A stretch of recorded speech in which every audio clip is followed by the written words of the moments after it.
చేస్తున్నారు మరి మనకి ఎలా వస్తాయిరా మన అమ్మ ఎప్పుడు చచ్చిపోద్ది అప్పలు చేసుకుంది ఇంటి ముందర ముసలి కావాలి ఎక్కడ చూస్తున్నావురా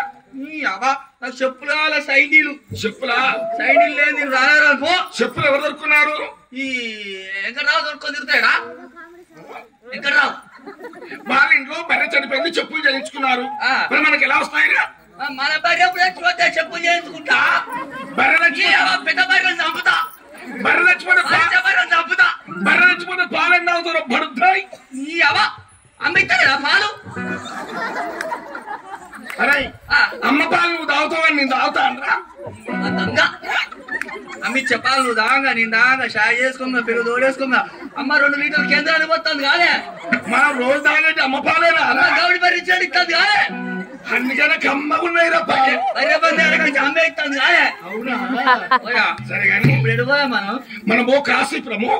గౌడ కోటలో వెళ్దాము నేను రావాలా పోతే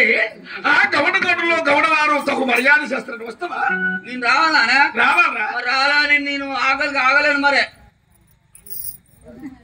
నాకు బాగా ఆకలి అవుతుంది అయితే నువ్వు పెద్ద మనిషి కాబట్టి నువ్వేం తక్కువనే తింటావు నాకు ఎక్కువ ఆకలి అవుతుంది నీ కూడా నాకు ఇవ్వాలి అక్కడ పోయినాక లడ్డూలు గారెలు బాబు నువ్వు ఎంత తింటావే అసలు నేను వయసు గతించిన వాడిని ముసలోని నువ్వు అంత కదా తినగలిగిన వాడిని నీవు నేనే ఒకవేళ ప్రేమతో నాకు ఎక్కువ పెట్టే పెద్దవాడినని నా వంతు అని నీకే పెడతా పెట్టు అయినా నీకు ఏం తింటారా నువ్వు తినలే ఎక్కువ ఎక్కువ తినరా అన్ని అవయవాలను కూడా చెడిపోయినాయి కదా అయిపోయింది నీ మిషన్ జంగెక్కింది ఉదయం పూట నేను పలహారం కొద్దిగా తింటూ ఎంత తింటా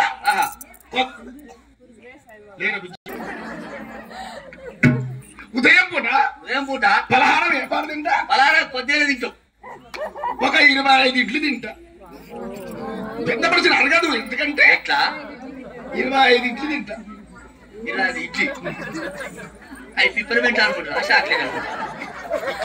ఎందుకంటే ఎక్కువ తినే ఆశ ఉంటది కానీ ఇంకా ఎక్కువ తిను 25 తిని ఇంకెక్కువ తిను అడగదు కదా పెద్ద మనిషిని కదా ఏదో అరప్లేట్ తిన్నట్టు నేను ఎవరన్నా పెద్ద మనిషి అంటే ప్రేమతో ఇంకా పెడితే ఒక 30 దాకా పూరీలు తింటా పూరీలు అంటే బాగా ఇష్టం ఈ